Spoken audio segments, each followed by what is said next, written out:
But बहुत ही ज्यादा important topic जिसका नाम है माइग्रेशन इन फिशेस। ठीक है, माइग्रेशन का मतलब क्या होता है बेटा, जब एक जगह से दूसरी जगह जाती है तो उसको बोलते हैं माइग्रेशन। ठीक है, एंड ये माइग्रेशन किसके लिए होगा, या तो रिप्रोडक्शन के लिए हो सकता है, और कभी कभी क्या होता है फूड और क्लाइमेट के लिए भी माइग्रेशन होता है।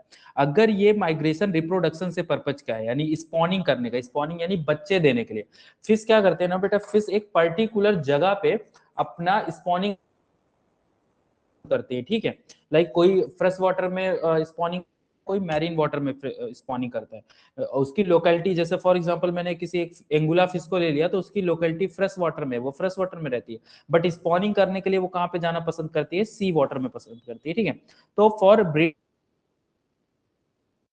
एक जगह से दूसरे जगह वाटर में मूवमेंट करते हैं, तो उसको हम लोग क्या बोलते हैं, ब्रीडिंग पर्पस के लिए। और ये ब्रीडिंग पर्पस के लिए बेटा दो तरीके से होता है। एक है आपका मोनोड्रोमस। मोनोड्रोमस का मतलब है बेटा एक ही जगह पे, यानी एक ही पानी में, एक ही पानी में वाटर एकदम सेम होगा। फ्रेश वाटर है तो फ्रेश वाटर से लोकेलिटी चेंज हो रही है, बट फ्रेश वाटर से फ्रेश वाटर में ही जाएंगे तो उसको हम लोग क्या बोलेंगे, मोनो वाटर, यानी एक ही पानी में। या फिर मैरीन वाटर से मैरीन वाटर में जाएंगे तो भी मोनोड्रोमस। अब अगर पोटेमोड्रोमस उसका टाइप है, तो प्रोटैमोड्रोमस का मतलब कोई फ्रेश से फ्रेश वाटर में जब माइग्रेशन होता है तो हम उसको क्या बोलते हैं, पोटैमोड्रोमस बोलते हैं।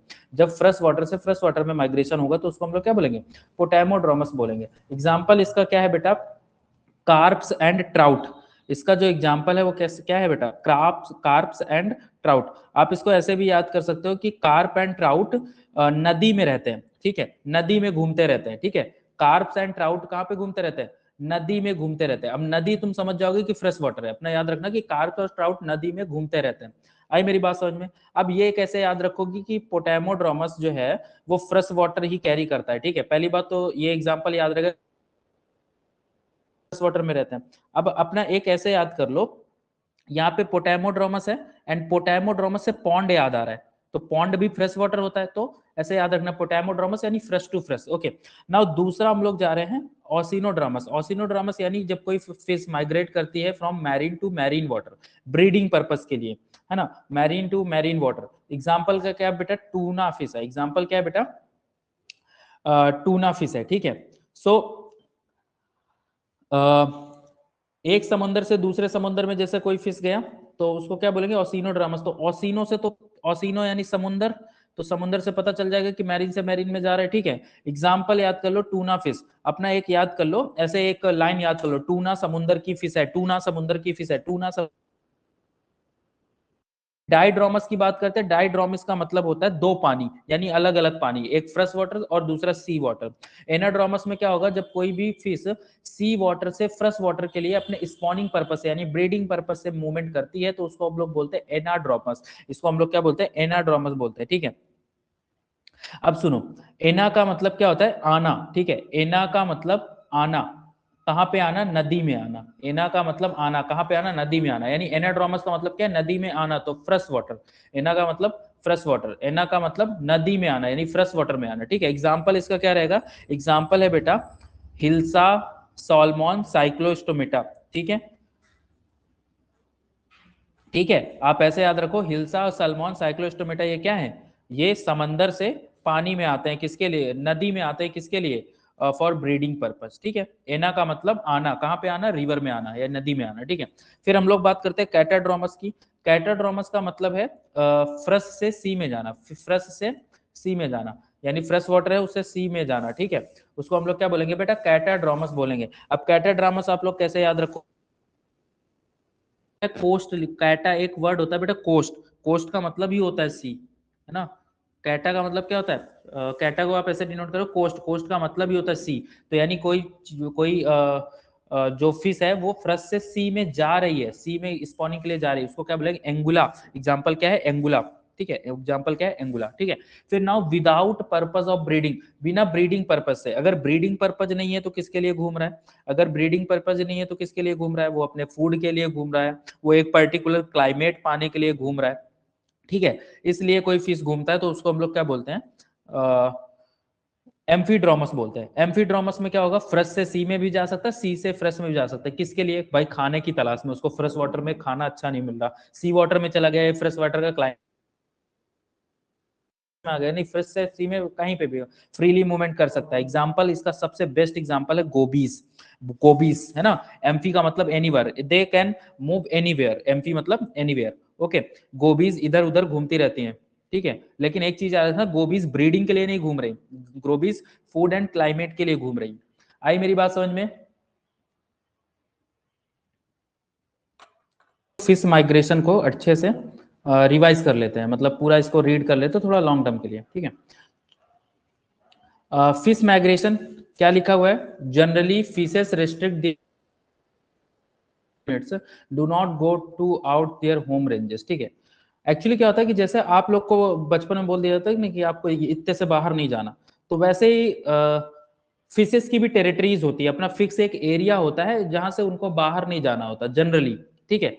लेकिन कुछ ऐसी स्पीसीज होती हैं दैट ट्रेवल लॉन्गर डिस्टेंस, जो कि बहुत ज्यादा लॉन्ग डिस्टेंस तय करती हैं, चाहे फिर वो फूड की सर्च के लिए हो, चाहे फिर वो अच्छे क्लाइमेट के लिए हो, या फिर कोई ब्रीडिंग पर्पज हो उसका, ठीक है।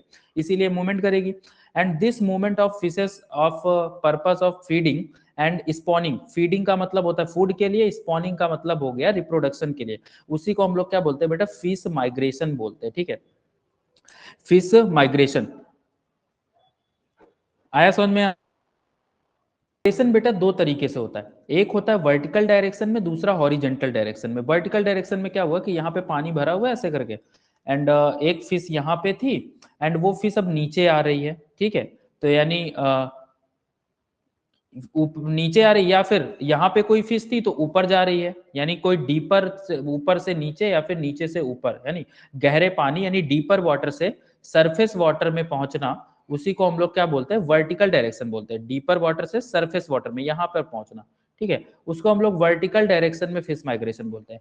हॉरिजेंटल माइग्रेशन का मतलब क्या होता है कि अप स्ट्रीम या फिर डाउन स्ट्रीम। अप स्ट्रीम का मतलब क्या होता है कि मान लो ये यहाँ पे ऐसे करके पानी बह रहा है, पानी का डायरेक्शन इस डायरेक्शन में, ठीक है। अगर मैं पानी के डायरेक्शन के फिश कोई पानी के डायरेक्शन के अपोजिट ऐसे मूवमेंट करती है, ठीक है, कि लाइक फिश पानी का डायरेक्शन है इधर बट फिश जा रही है इधर, तो हम इसको बोलेंगे अप स्ट्रीम, यानी पानी की धारा के एकदम विपरीत। एंड डाउन स्ट्रीम का मतलब हो जाएगा कि इधर ही, जिधर वाटर का डायरेक्शन है वैसे ही, ठीक है।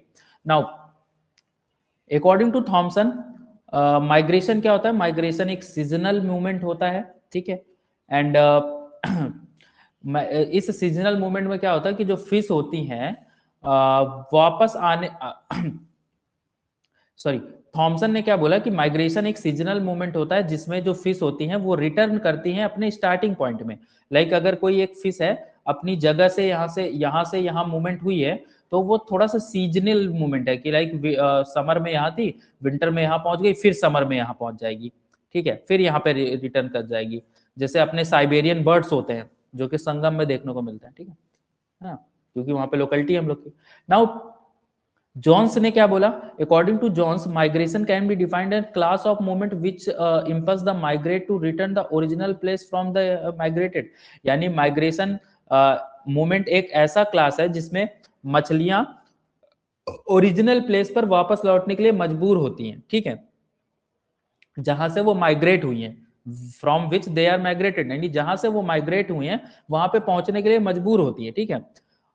फिर सक्सेसफुल माइग्रेशन किसको बोलेंगे, for a successful migration migratory fish attain some morphological physiological adaptation. अगर सक्सेसफुल माइग्रेशन कराना है तो उसके बॉडी में क्या होना चाहिए, मॉर्फोलॉजिकल और physiological adaptation. You can imagine how can, मान लो ये एक फ्रेश वाटर की फिश है, ये फ्रेश वाटर की फिश है, अब ये अगर मैरीन वाटर में जाएगी तो मैरीन वाटर यानी साल्टी होता है, ये साल्टी इन्वायरमेंट में कैसे अपने आप को ढाल पाएगी, तो उसके लिए क्या करते हैं अपने बॉडी में मॉर्फोलॉजिकल फिजियोलॉजिकल एडाप्टेशन करते हैं, ठीक है।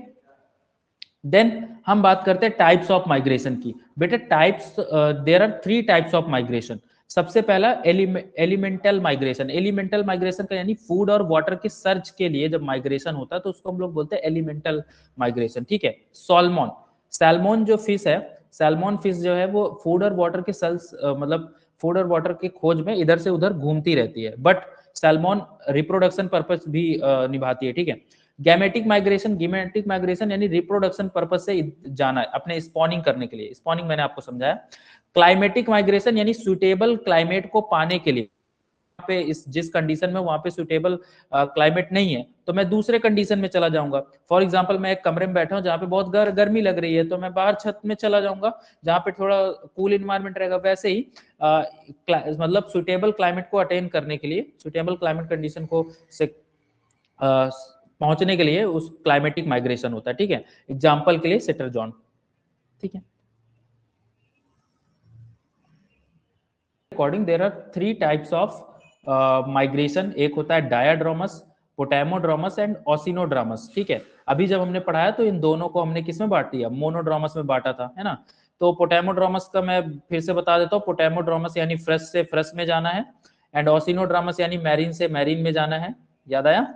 एंड डायड्रोमस का मतलब है, इसमें भी दो है, एक कैटाड्रोमस, दूसरा एनाड्रोमस। ठीक है, नाउ सबसे पहले हम लोग डायड्रोमस की बात करते हैं। तो डायड्रोमस में कौन कौन सा आता है, एनाड्रोमस, कैटाड्रोमस, एम्फीड्रोमस। डायड्रोमस का मतलब है यहाँ पे दो पानी, मैंने आपको बार बार बोला कि डायड्रोमस को याद कर लो, यानी दो पानी, डायड्रोमस। ठीक है, कौन सा, एक फ्रेश वाटर एंड दूसरा मैरीन वाटर। तो जब भी कोई फिश एना, एना यानी फ्रेश वाटर में, एना मैंने बोला ना रिवर में आना, एना ऐसे याद कर लो, रिवर में आना, रिवर में आना यानी फ्रेश में आना, कहाँ से आएगी, मैरीन से आएगी। कोई भी फिश जब मैरीन से फ्रेश में जाती है तो उसको एनाड्रोमस माइग्रेशन बोलते हैं। और इसका उल्टा, जब फ्रेश से मैरीन में जाती है तो उसको हम लोग क्या बोलते हैं, कैटाड्रोमस। और एम्फीड्रोमस यानी एनीवेयर, चाहे फ्रेश से मैरीन में जाए, है ना, एंड चाहे मैरीन से फ्रेश में जाए, उसको हम लोग क्या बोलेंगे, एम्फीड्रोमस माइग्रेशन बोलेंगे। Okay, now come to the anadromous migration, जो कि अभी हम लोगों ने बताया। एनाड्रोमस माइग्रेशन में क्या होता है कि आप सी वाटर से फ्रेश वाटर में माइग्रेट करते हो। अभी बार बार बोल रहा हूँ, एना मतलब रिवर में आना यानी फ्रेश वाटर में आना। किसके लिए जा रहे हो, स्पॉनिंग के लिए, स्पॉनिंग के लिए यानी रिप्रोडक्शन के लिए यहाँ पे जा रहे हैं। ठीक है, तो उसी को एनाड्रोमस माइग्रेशन बोलते हैं। एंड मैंने एग्जांपल इसके बताया, कौन सा एनाड्रोमस का, साल्मन और हिल्सा। ठीक है, साल्मन और हिल्सा, है ना, ये क्या करते हैं, 1000 ऑफ किलोमीटर ट्रेवल करते हैं सी से रिवर में पहुंचने के लिए। ठीक है, देन जैसे ही अपना एग ले करेंगे, अपना फ्रेश वाटर में बढ़िया से ये स्पॉनिंग करते हैं। स्पॉनिंग का मतलब एग ले करना, है ना, अंडे देना। And after the egg laying spent fishes return to their feeding places, यानी जो एग ले करने के बाद जो फिश होती है वो क्या करती है, अपने फीडिंग प्लेस पे पहुंच जाती है। ठीक है, after hatching larva fish feeds and grow up some time, यानी मान लो फॉर एग्जांपल, ये आपका ध्यान समझना, ये आपका फ्रेश वाटर है एंड ये आपका मैरीन वाटर है। तो एनाड्रोमस का मतलब क्या हुआ कि मैरीन से आपका कोई फ्रेश में आया है। ठीक है, एंड ये आपकी फिश आई है, तो ये फिश अंडे दे के चली जाएगी अपने, फिर से यहाँ पे रिटर्न कर जाएगी। एंड ये जब अंडे ये डेवलप होंगे, अपना बढ़िया से ग्रो करेंगे, फीड करेंगे, और जब ये बड़े होंगे तो ये अपने मैरीन में फिर से निकल लेंगे। ठीक है, तो लार्वा एंड फिट्स मतलब ये सम टाइम के लिए स्ट्रीम्स में यानी फ्रेश वाटर में ग्रो करेंगे, फीड करेंगे, एंड फिर उसके बाद सी वाटर में पहुंच जाएंगे जहां पे ये फास्टर ग्रो करेंगे, वहां पे अवेलेबिलिटी फूड की बहुत ज्यादा प्लेंटी होगी, है ना। यानी सी वाटर से पहुंचने से पहले ये फीड एंड ग्रो करते हैं कहाँ पे, फ्रेश वाटर में, देन फिर सी वाटर में जाते हैं जहां पे उनको प्लेंटी ऑफ फूड मिलते हैं, तो ज्यादा तेज वो ग्रो करते हैं। ठीक है, देन तो ये आपका सैल्मन, ऐसा डायग्राम बना देना, हिल्सा है, एंड ये आपका एनाड्रोमस फिश के एग्जांपल है। पेट्रोमाइजोन भी होता है, जिसको हम लोग साइक्लोस्टोम भी बोलते हैं, मैंने अभी एग्जांपल बताया। ठीक है, तो ये भी आप इसको, आप मैंने जो समझाया ये वही चीज है ना, एकदम से वही चीज है। फिर कैटाड्रोमस का मतलब क्या होता है, कैटाड्रोमस का एकदम से उल्टा है, यानी फ्रेश वाटर से आपको जाना है कहाँ पे, मैरीन में जाना है, एकदम सेम होगा, स्पॉनिंग के लिए जाना है। तो बेस्ट एग्जांपल इसका क्या है, एंगुला। बेस्ट एग्जांपल क्या है, एंगुला। मैंने बोला कि याद कर लो कि एंगुला कहाँ पे रहती है, फ्रेश वाटर में रहती है, वो सॉरी मैरीन वाटर में स्पॉनिंग करती है। ठीक है, चलिए, तो वैसे सेम टू सेम वैसे यहाँ पे भी होगा कि angular travel the several 1000 kilometre travel करती है, कहाँ से, रिवर से सी में जाने के लिए। एंड जब वहां पे सी में वो एग लेइंग करती है तो वहीं पे एडल्ट डाई हो जाता है। एक आपको बात बता दूं कि आपका समझो कि जब फ्रेश वाटर से कोई मैरीन वाटर में जाएगा तो मैरीन तो सॉल्टी है, तो मैरीन अगर सॉल्टी है तो वहां पे क्या हो जाएगा, वो वहीं पे डाई हो जाएगा। उस सॉल्टी एरिया में क्या होता है कि आपका पूरा का पूरा जो वाटर कंटेंट होता है, क्योंकि जो सॉल्टी होता है वो एक्चुअली में हाइपरटोनिक सोल्यूशन होता है, सेकंड ईयर में आप लोगों ने पढ़ा है। ठीक है, सॉल्टी जो पानी है वो हाइपरटोनिक सोल्यूशन हुआ, तो ये जो कोई भी फिश आएगी तो उस फिश का पूरा वाटर कंटेंट बाहर आएगा, है ना। हाइपरटोनिक कंडीशन में क्या होता है, एक्सॉस्मोसिस होता है, तो अभी पानी पूरा बाहर आ जाएगा, यानी ये फिश क्या हो जाएगी, डाई हो जाएगी। लेकिन जो इनके लार्वा होते हैं ये अपना स्विम बैक करते हैं फ्रेश वाटर में फिर से पहुंचने की मतलब फिर से पहुंचता है, ठीक है। 3 साल में लगभग फ्रेश वाटर में पहुंच जाते हैं, ठीक है। And here they undergoes the metamorphosis changes from leptocephalus stage to elvers which ascend the river, ठीक है। यानी वहीं पे वो क्या करते हैं, मेटामॉर्फोसिस करते हैं, कहां से कहां तक स्टेज में, एक लेप्टोसेफेलस स्टेज से एलिवर्स स्टेज में, ठीक है, विच असेंड द रिवर, जो कि रिवर में होगा, ठीक है। Now here they become adult on reaching the maturity start their seaward migration, ठीक है। फ्रेश वाटर में यानी रिवर में वो क्या होंगे, अपना मेच्योर होंगे, एंड मेच्योर होने के बाद फिर से अपना सी में माइग्रेशन करेंगे फॉर द स्पॉनिंग, ठीक है। वही चीज यहाँ पे दिया हुआ है, ठीक है। यहाँ पे एक चीज याद रखना कि एडल्ट जैसे ही बच्चे देता है, स्पॉनिंग करता है, तो वो डेथ हो जाता है एंड एग हैच करके फिर से पहुंच जाता है, ठीक है। तो जब वहां पे होता है तो वहां पे एक्चुअली में लेप्टोसेफेलस स्टेज होता है, ठीक है। और जब ये क्या कर रहा था, सी से जब यहाँ पे जा रहा होता है तो लाइक इसी टाइम पे वो क्या हो जाता है, लेप्टोसेफेलस से एलिवर्स स्टेज में आ जाता है, फिर एडल्ट हो जाता है। नाउ एग्जाम्पल के लिए कैटेड्रोमस का एग्जाम्पल क्या है, ईल है, ठीक है। ईल, ईल को हम लोग फ्रेश वाटर ईल भी बोलते हैं, ठीक है। नाउ एम्फीड्रोमस, एम्फीड्रोमस का मतलब क्या होता है कि सी वाटर से फ्रेश वाटर में जाओ एंड फ्रेश वाटर से सी वाटर में जाओ। एग्जाम्पल मैंने बहुत अच्छा एग्जाम्पल बताया, गोबीज, ठीक है। नाउ ये है गोबीज, अपना डायग्राम बनाना बढ़िया से। सो अब हम लोग बात करते हैं पोटैमोड्रोमस, ठीक है। पोटैमोड्रोमस का मतलब क्या होता है कि मतलब पो मैंने बताया ना, पो मतलब पॉन्ड, है ना। और ये मोनोड्रामस होते हैं, यानी पॉन्ड यहाँ से निकल आया, ठीक है। तो पॉन्ड यानी फ्रस से फ्रस में ही, यहाँ पे दो वाटर नहीं, ये मोनोड्रामस का यानी एक ही पानी है, फ्रस से फ्रस में ही मूवमेंट हो, ठीक है। एंड ठीक है, तो एग्जाम्पल के लिए जैसे कार्प हो गया, ट्राउट हो गया, ठीक है। तो ये रिवर में ही जाते हैं किसी दूसरे बढ़िया से प्लेस में जहाँ पे स्पॉनिंग कर सके, ठीक है। एंड जब एग ले कर लेते तो अपने फिर से at the suitable place they return to the feeding area, अपने फीडिंग एरिया पे फिर से आ जाते हैं जहाँ पे ये रहते हैं, ठीक है। अब ये माइग्रेशन होता ही क्यों है, लाइक यहाँ पे बहुत सारी मछलियां हैं, ठीक है। यहाँ पे बहुत सारी मछलियां हैं, मैं अगर अंडे दूंगा तो बड़ी मछली, मैं नहीं अंडे दूंगा, मतलब फिश जब अंडे देगी तो कोई दूसरी फिश इस अंडे को खा ना जाए, ठीक है। तो इस वजह से दूसरे fresh water, suitable fresh water condition में जाती है, वहां पे अंडे देती है, फिर से अपनी जगह पे आ जाती है, ठीक है। तो इसको हम लोग बोलते हैं कंपटीशन, यानी intraspecific competition due to the population density also force the migration, यानी ये जो इंट्रा स्पेसिफिक यानी एक ही स्पीसीज के बीच में कंपटीशन है ना, किसकी वजह से, पॉपुलेशन भाई ज्यादा है, यहाँ पे बहुत ज्यादा लोग हैं, है ना, वो अंडे देगा एंड उसको कोई नुकसान ना पहुंचा दे, इसकी वजह से। तो ये ट्राउट है। एंड दूसरा एग्जाम्पल क्या हो जाएगा, कार्प, ठीक है। Carp and trout fresh water में नदी में घूमते रहते हैं, मैंने एग्जाम्पल बताया। नाउ ऑसिनोड्रापस यानी ऑसियन लिखा है पहले से पहले, यानी मैरीन से मैरीन में, मैरीन से मैरीन में ही, ठीक है। तो मैरीन से मैरीन में यानी लार्ज डिस्टेंस तय करते हैं, कहां से कहां तक, सी वाटर से सी वाटर में ही, ठीक है। एंड स्पॉनिंग के लिए भी हो सकता है, फीडिंग के लिए भी हो सकता है, ओके। सो ऑसिनोड्रामस जो माइग्रेशन है उसका बेस्ट एग्जांपल है हेरिंग्स, ठीक है। उसका बेस्ट एग्जांपल है herrings and which are found in North Pacific and North Atlantic Ocean and Atlantic herring deep water during the day and migrate to the surface at the sunset, ठीक है। यानी इसमें क्या हो रहा है कि जब ये जो हेरिंग्स है, हेरिंग्स क्या होता है, दिन के टाइम पे पानी के नीचे चले जाते हैं, दिन के टाइम में, ये आपका वर्टिकल माइग्रेशन है, दिन के टाइम पे पानी के नीचे, ठीक है, एट डे टाइम, ठीक है। एंड रात के टाइम में सरफेस में आ जाता है, ठीक है। सो एंड मिड नाइट में ही, क्योंकि भाई अब मिड नाइट, अब आगे जाके सुबह होगी भाई, है ना, तो ये फिर से धीरे धीरे नीचे की ओर जाने लगते हैं, गो डाउन, ठीक है, ओके। सो ऐसे करके बहुत सारे further the zooplankton which from there food also vertical diurnal migration, zooplankton भी होता है। आप एक एग्जांपल अच्छा सा बता दो बस, बाकी आपको टेंशन नहीं लेनी, ठीक है। फिर कौन कौन से फैक्टर हैं जो माइग्रेशन को, फिश माइग्रेशन को कराने में मदद करते हैं, ठीक है। तो सबसे पहला फैक्टर है फिश माइग्रेशन का टेम्परेचर, ठीक है। High temperature of sea water summer provide a stimulus to salmon for migration. मान लो सी वाटर में, जहां पे सी वाटर में सैल्मन रह रहा है ना, वहां पे थोड़ा गर्मी बढ़ गई, अब गर्मी बढ़ गई तो हाई टेम्परेचर हो गया समर में, ठीक है। तो इसकी वजह से वो माइग्रेट होती है किसी दूसरे प्लेस में, ठीक है। तो similarly when the temperature of fresh water in river rises, fresh water का भी अगर टेम्परेचर मान लो बढ़ा, ठीक है, तो fishes move up stream, fishes कहाँ पे जाती है, अप स्ट्रीम में जाती है, अप स्ट्रीम में दूसरी जगह पे जा रही है, ठीक है, किसके लिए, स्पॉनिंग करने के लिए। Now light intensity and photo period, यानी अगर मान लो कहीं पे सनलाइट बहुत ज्यादा पड़ रही है, यहाँ पे ऐसे करके यहाँ पे सनलाइट बहुत ज्यादा पड़ रही है, अब अगर सनलाइट ज्यादा पड़ेगी तो ये क्या करेंगे, इन्फ्लुएंस करेंगे माइग्रेशन ऑफ, बहुत सारी फिशेस का माइग्रेशन कराने में मदद करेंगी, ठीक है। And some of the attracted toward the lights, कुछ जो फिश है वो लाइट की तरफ आती है, ठीक है। And be trapped at placing light at suitable point, जहाँ पे सुटेबल मतलब अच्छी खासी लाइट, जब जिस लाइट कंडीशन में उसको रहनी है, लाइक यहाँ पे थोड़ी इसको लाइट चाहिए तो बीच में है ना, तो उसी के अकॉर्डिंग सुटेबल पॉइंट्स में वो प्लेस हो जाती है, ठीक है। Sturgeon migrate during night whereas herrings migrate full moon, ठीक है।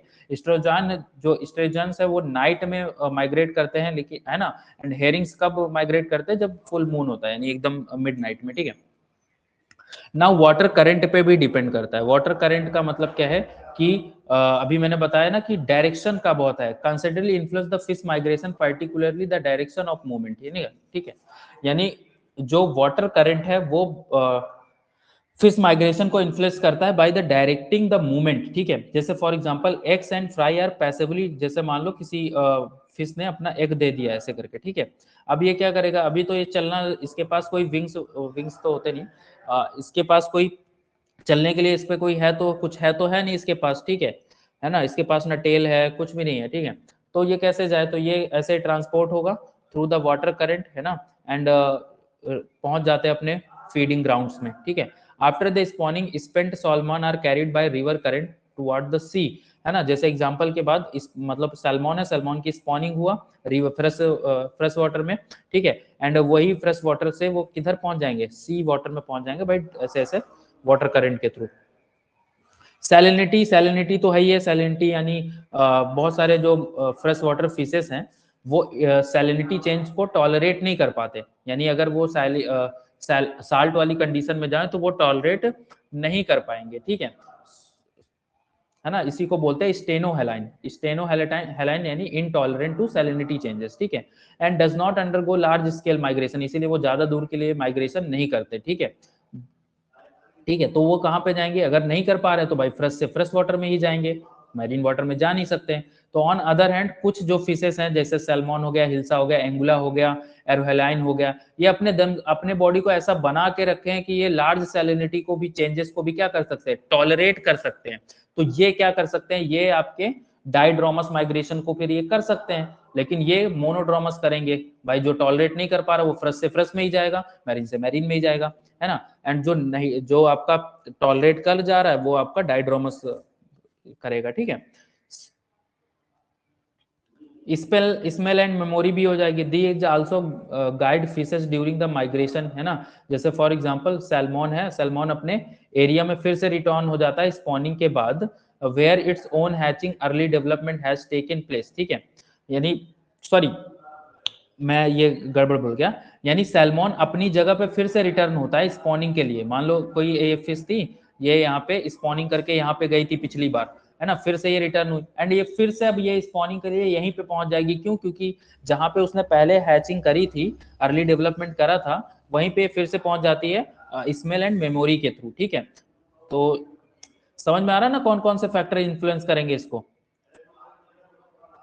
फैक्टर भी इंक्लूड है जैसे कि सेक्सुअल मैच्योरिटी, है ना, अभी वो sexual maturity, food availability, endocrine glands, ये भी क्या हुए हैं, ये भी इन्वॉल्व है इसमें, ठीक है। जैसे फॉर एग्जांपल मैं सेक्सुअल मैच्योरिटी की बात करूं तो जब जो फिश जो है जब सेक्सुअली मैच्योर हो जाती हैं तो स्पॉनिंग के लिए भाई माइग्रेट करना चालू कर देती हैं, है ना। एंड फूड अवेलेबिलिटी की बात करूं तो अगर मान लो खाना खत्म हो गया तो मछली इधर उधर फूड के लिए माइग्रेट करेंगी, है ना। एंड एंडोक्राइन ग्लैंड यानी कुछ ग्लैंड्स है जो हार्मोन्स बनाती हैं जो माइग्रेशन को कंट्रोल करते हैं, ठीक है। ओके, दूसरा, पहली लाइन तो ये हो गई। दूसरा, प्रेजेंस और absence of competitor predator also biological factor guiding the fish migration, यानी कंपिटिटर और प्रेडेटर की प्रेजेंस या भी अब्सेंस वो भी क्या करती है, फिश माइग्रेशन को गाइड करती है। एग्जांपल के लिए मैं कंपिटिटर की बात करता हूँ, ठीक है। तो अगर एक जगह पे ज्यादा कंपिटिटर है तो मछलियां दूसरी जगह पे माइग्रेट करेंगी भाई। मान लो फूड की अवेलेबिलिटी इतनी है एंड फिश है यहाँ पे 2000, तो क्या करेंगे, कुछ फिश एक जगह से दूसरी जगह पे जाएंगी, है ना, वो करना ही पड़ेगा। दूसरा, प्रीडेटर, प्रीडेटर यानी यहाँ पे एक लार्ज फिश आ गई भाई, यहाँ पे इतनी बड़ी फिश आ गई कि जितने भी फिश थे उनको निपटा देगा, तो ये सब भागेंगी ना। तो प्रीडेटर ज्यादा हो तो मछलियां सुरक्षित जगह पे एकदम चला जाता है। बात समझ में आई? अब हार्मोन की अगर हम लोगों ने बात करी है एंडोक्राइन ग्लैंड में, तो कौन कौन से हार्मोन है, जैसे कि प्रोलैक्टिन हो गया, कॉर्टिकोट्रोपिन हो गया, गोनाडोट्रोपिन हो गया, ये जो कि पिट्यूटरी ग्लैंड से निकलती है, ठीक है। तो ये सारे के सारे, ये तीनों हार्मोन जो पिट्यूटरी ग्लैंड से सीक्रेट होते हैं, ये आपके फिश माइग्रेशन को इन्फ्लुएंस करते हैं।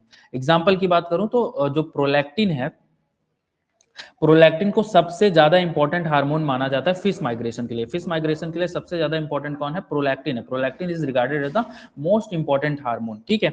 ये करता क्या है? ये कई फ्रेश वाटर फिशेस के सर्वाइवल को प्रमोट करता है, ठीक है। जो फ्रेश वाटर फिशेस हैं उनके सर्वाइवल के, यानी उनके जीवन जीवन जीने के लिए भी ये प्रोलैक्टिन जरूरी होता है, ठीक है। और ये हार्मोन क्या करता है? ये हार्मोन आयन का बैलेंस करता है, वाटर और आयन का बैलेंस करता है, रेगुलेशन करता है। अब कोई मान लो फ्रेश से सॉल्टी में जा रहा है, तो आयन का बैलेंस भी यही प्रोलैक्टिन हार्मोन करता है, ठीक है। प्रोलैक्टिन हार्मोन कैसे काम करता है? प्रोलैक्टिन हार्मोन गिल्स पर काम करेगा, किडनी पर काम करेगा, यूरिनरी ब्लैडर पे काम करेगा, और वहां पे क्या करेगा?